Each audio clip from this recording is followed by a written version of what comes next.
Aquí quiero ver cómo hilo para poder hablar de varias cosas a la vez. El 12 de agosto de 1898 comienza oficialmente a negociarse el protocolo que va a dar por terminada la guerra entre España y Estados Unidos. Y en paralelo, acá en Puerto Rico están ocurriendo otras cosas que quiero también contar. El gobierno de Práxedes Mateo Sagasta es un gobierno que se había caracterizado en todos los años, es un gobierno que se turnaba el poder con los conservadores de Cánovas del Castillo, fue un vendepatria, como bien dice Javier de la Torre, y ellos estaban apostando más a conservar las colonias que tenían en África, sobre todo Marruecos, y a proteger las Islas Canarias, y también estaban mirando en dos vías, ¿no? Alianzas europeístas, estaban mirando a Francia y estaban mirando a Alemania. Aquí está el germen de la Primera Guerra Mundial.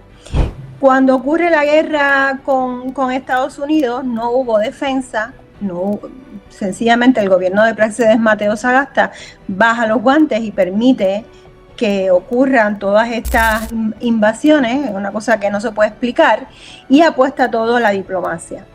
Y en este sentido, el primer paso, y aquí están las primeras violaciones a la Constitución vigente en España en ese momento, que era la Constitución de 1876, le ceden el poder a el embajador de Francia en Washington, Jules Cambon, que francés, no tenía nacionalidad española, por supuesto, y la Constitución prohibía específicamente que un extranjero tuviera ningún cargo público. Este francés venía con un historial, había sido gobernador de Argelia, que era la colonia más grande de Francia en África. Desde mientras había sido gobernador en África, había criticado muchísimo al gobierno español por haber permitido, según él, las revoluciones en Cuba, o sea que ya venía con una mente hecha sobre Cuba y Puerto Rico. Y bueno, la primera cosa que nos asombramos es, bueno, que hace un francés entregando la tercera parte del territorio español, negociando en francés, porque no sabía inglés, y bueno, se traducía al inglés. Así que todo ese protocolo de paz que va a ocurrir, que va a comenzar en agosto, finales de julio, y dura hasta el 12 de agosto, va a estar ocurriendo en francés y en inglés. No hay ninguna representación de España. Es cierto que tampoco la hubo de Cuba y Puerto Rico, pero no la hubo del gobierno español. Y ese protocolo es extremadamente importante en lo que va a ocurrir después, porque es bastante atípico. Normalmente los protocolos se interpretan a la hora de firmar los tratados. En este caso, Estados Unidos defendió la literalidad del protocolo, y prácticamente todo lo que se dijo ahí es lo que luego se va a firmar en el Tratado de París, de ahí su importancia.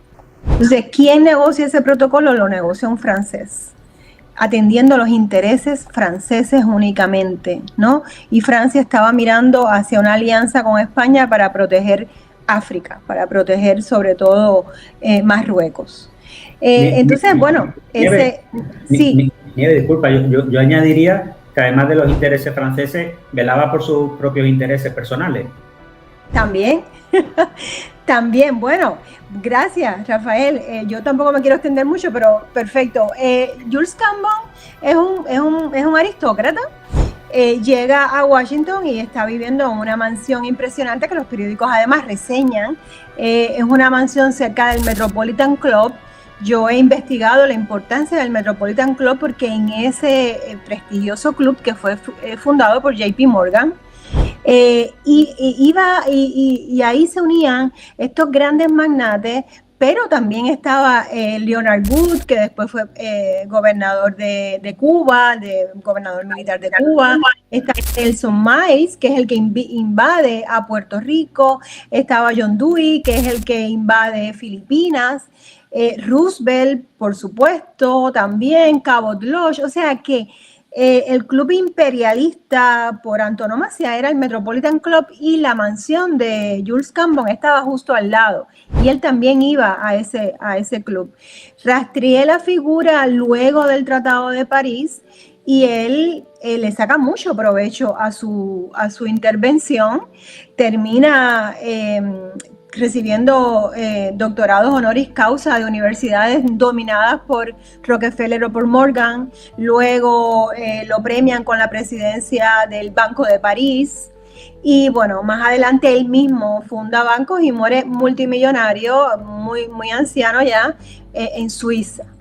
Esta intervención además lo catapulta a la fama. Hasta ese momento sí, había sido gobernador de Argelia, pero nadie lo conocía, más allá de las fronteras de Francia. Ahí lo catapultan a la fama, ¿no? Él cumple muy bien su cometido, lo hace muy bien y es premiado por esto. Claro, ese premio no va a venir de los españoles, ni de Cuba, ni de Puerto Rico, ni de Filipinas, que somos los que vamos a salir bastante trasquilados, ¿no? Incluso es Cambon el que recibe los 20 millones que Estados Unidos paga, 20 millones de dólares que paga Estados Unidos por Filipinas y no sabemos a dónde fue a parar ese dinero. No hay constancia de que el dinero haya llegado efectivamente a España. Él es quien lo recibe, él es quien lo deposita y también es quien entonces negocia el canje con el National City Bank de Rockefeller de Nueva York. Vale, entonces, bueno, volvemos a la Casa Blanca, a Jules Cambon negociando el protocolo. Nos preguntamos qué hace un francés negociando esta guerra y negociando la entrega de tantos territorios españoles, pero en efecto es quien lo está haciendo. Jules Cambon envía los artículos del protocolo en francés a España, al gabinete de Práxedes Mateo Sagasta, y en esa redacción tuvieron mucho cuidado de lo que no se debe hacer en ningún tratado internacional, de utilizar palabras ambiguas, palabras que pueden significar 2, 3 conceptos diferentes dependiendo del contexto o dependiendo del lector. Así que desde un principio la lectura puede ser, te puedes equivocar, no sabes exactamente qué te están diciendo. Y además se tiene que agregar el hecho de que no se tradujo al español. Una vez llega a España, los españoles deciden traducir y vuelven a tener vía libre para interpretar, ¿no? Palabras como control, pues lo voy a traducir por esta. Esto significa que Estados Unidos no quiere a Filipinas, no solamente lo que va a hacer es controlar la ciudad de Manila por un tiempo determinado. Hacen una interpretación libre que la verdad es que tampoco tenía mucha base en la realidad, pero la hicieron. Quiero, a ver si no los pierdo, si los pierdo me avisan. Paréntesis, esto está ocurriendo entre finales de julio y principios de agosto en Washington, pero en ese momento que es muy preliminar, Javier menciona que hay muchas calles con nombres de Sagasta y eso a mí me asombra muchísimo. El tamaño de la traición fue tan grande que yo creo que merecemos también algo reparativo en cuanto a eso. Bueno, pues entonces en Puerto Rico todavía en esta fase preliminar, en esta fase en que ni siquiera se ha terminado de firmar un protocolo, ya Estados Unidos está interviniendo y ahí también hay violaciones a la Constitución de Estados Unidos que no nos interesa ahora, pero hay que marcarlas también. El gobierno de Estados Unidos lo primero que hace es darnos duro en la economía.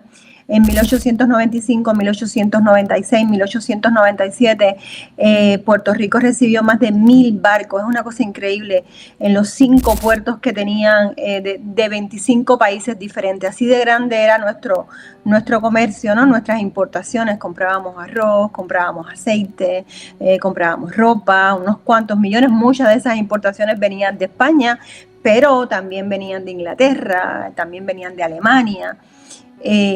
Y Estados Unidos inmediatamente nos impone unas tarifas arancelarias altísimas para cualquier otro país que no fuera Estados Unidos. y nos quitan todo nuestro comercio interno, y a la misma vez los productos de Puerto Rico que los vendíamos en España, en Estados Unidos, en Cuba, les imponen también tarifas de entrada. Por lo tanto, es un golpe muy duro a la economía. Las situaciones en Puerto Rico se volvieron peor que las del sur de Estados Unidos después de la guerra civil, para que tengan una idea. Todas las haciendas azucareras del sur quebraron. Fue una situación muy difícil a nivel económico. Y claro, ya aquí se está sentando las bases de lo que va a venir después, ¿no? De la depredación total que va a venir después, y también insertan una ley de cabotaje en la que nos obligan a trasladar todas nuestras mercancías. Somos una isla, necesitamos el mar para mercadear, y todas nuestras mercancías tuvieron que ser transportadas en barcos con bandera de Estados Unidos, que casualidad pertenecían todos a JP Morgan. Esto lo considero ilegal. No había ningún tratado internacional firmado, y sin embargo se permitió, y de facto pues ocurrió. Volviendo entonces a nuestro negociador francés, terminamos viendo cómo en ese protocolo se renuncia a Cuba, se cede Puerto Rico, se cede Guam. El tema Filipinas no quedó claro, pero evidentemente también se había cedido Filipinas. Y bueno, entonces nos vamos a la Constitución de 1876. En el artículo 55 específicamente obligaba al rey, que si bien en el artículo 54 el rey tenía la potestad de hacer la paz, de firmar tratados de paz, en el 55 había unas limitaciones a ese poder del rey, y le decía específicamente que necesitaba una ley especial antes, esto se diferencia de la Constitución de Estados Unidos, antes de ceder territorios. Y vemos cómo este francés extranjero cedió estos territorios sin tener poder alguno, porque no había ocurrido ninguna ley. Estaba claro también en la Constitución que los únicos con potestad para hacer la ley eran las Cortes, y las Cortes no fueron convocadas antes del protocolo. Luego del protocolo, que se firma el 12 de agosto, entonces Práxedes Mateo Sagasta, en una pantomima, un teatro, decide pedirle permiso a las Cortes para algo que ya estaba consumado. Y bueno, ahí hay otras violaciones en cuanto al tema de la necesaria publicidad. Las Cortes funcionaron en sesiones secretas, la prensa estaba bajo una estricta censura, se prohibieron hasta los taquígrafos. Y bueno, en esas sesiones secretas el Parlamento le otorga a Sagasta una ley de indemnidad, que es un poco, mira, lo hiciste ya, no tenías que haberlo hecho, no podías hacerlo, pero te voy a dar el permiso a posteriori para ceder a Puerto Rico y para renunciar a Cuba. No así para entregar Filipinas, porque el tema de la traducción, las palabras ambiguas, no parecía que hubiera que entregar Filipinas. Voy rápido, moviéndome por todos los procesos. Vuelve entonces los comisionados a París. Ahora sí tenemos 5 comisionados españoles por primera vez en París. Jules Cambon y el ministro de Relaciones Exteriores de Francia, que es el que orquesta todo esto, es el poder detrás del trono. Hacen toda una inauguración majestuosa de esas negociaciones del tratado.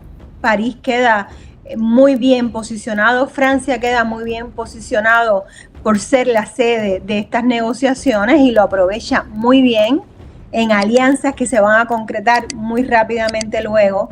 La alianza franco-hispana en los asuntos Marruecos, en contra de Alemania, etcétera. Y bueno, todo corría miel sobre hojuelas, excepto por el único detalle que los comisionados españoles se dan cuenta muy rápidamente que no tienen nada que hacer, que Estados Unidos está montado en el asiento del conductor y que no piensa ceder a nada. Y lo que ellos creían que se podía negociar resultó que era literal lo que se había escrito en el protocolo, que lo había escrito un francés y no un español. Así que ahí trataron, por ejemplo, de que la deuda de Cuba se quedara en Cuba o Estados Unidos se quedara con ella, no lo lograron, trataron de colar una deuda de Puerto Rico que no existía, era mentira, pero también tampoco le salió, que los privilegios de la corona, de la Iglesia Católica se mantuvieran. Se dan cuenta que no tienen nada que hacer, pero lo peor llega cuando Estados Unidos pone sobre la mesa, los comisionados de Estados Unidos ponen sobre la mesa el tema Filipinas y le dicen, me tienes que entregar Filipinas también. Recuerden que no había ley especial para entregar Filipinas. De cualquier modo, España cede a entregar Filipinas a cambio de 20 millones de dólares, que es nada de dinero comparado con el archipiélago filipino. Y finalmente firman el tratado de París, conteniendo no solo la cesión de territorios, que ya estaba aprobada por las Cortes, sino también la venta de Filipinas, que no había sido ni siquiera vista por los parlamentos, pero también, ¿qué ocurre aquí? Que el pueblo español asume en ese tratado, asume las deudas millonarias que tenían Cuba y Filipinas. Y el artículo 55 también hablaba de que cuando se les fuera a obligar a los españoles, tenía que haber una ley especial previa, y aún así pues la firman, ¿no? Con ese Tratado de París, no solo Puerto Rico pasa a manos del Congreso de Estados Unidos, sino que los españoles que vivían en el 98, sus hijos y sus nietos, tuvieron que pagar esas deudas millonarias sin que pasara por el Parlamento. El recorrido inconstitucional, ilegal, irregular continúa, y en febrero de 1899 Sagasta, un poco arrinconado, pero evidentemente no avergonzado, porque luego este personaje vuelve a ser presidente de gobierno en 1901, que no sé cómo ocurrió. Y vuelve a llevar el tema a las Cortes, intentando que las Cortes le aprueben la ley de indemnidad para Filipinas. Evidentemente él no quería asumir la responsabilidad histórica que le tocaba, y el Senado lo aprueba, pero el Congreso no se lo aprueba, gracias al voto de los conservadores y de algunos disidentes del Partido Liberal fusionista. Entonces, sencillamente Sagasta lo que hace es lo que hacen muchos políticos cuando quieren zafarse del marrón, y sencillamente renuncia al puesto, entrega sus posiciones ante la reina regente, y claro, la reina convoca un gabinete que esta vez conservador, y se convocan elecciones. Cuando se convocan elecciones, yo que estuve revisando los periódicos de España todos los días, incluso unos periódicos muy, muy críticos con el gobierno, como era El País, toda la atención se dirige a las elecciones y se olvida del tema del tratado. Entonces, claro, llega el nuevo gobierno conservador. Ese gobierno conservador esos conservadores fueron los que no aprobaron la ley de indemnidad que había pedido Sagasta en febrero, y por lo tanto se vieron un poco frente a la disyuntiva de que no lo iban a aprobar ahora por vergüenza, si se puede decir. Lo cierto es que no lo llevaron a las Cortes, y en abril de 1898 leo en los periódicos de Estados Unidos, son los que reseñan la noticia, que la reina regente firmó y ratificó el Tratado de París. La reina no podía ratificar, no tenía poder constitucional para ratificar nada, porque quien tenía ese poder eran las Cortes. Y ya sabemos que el tema nunca llegó a verse. Las Cortes tenían no solo que aprobar las leyes especiales previas antes de ceder territorio, sino que tenían que ratificar todo el tratado por el mero hecho de que incluía una deuda que el pueblo español debía pagar, y en efecto pagó. Lo vemos en los presupuestos que llegan en 1899, 1900, 1901. Esa deuda estuvo incluida dentro de los presupuestos generales del Estado.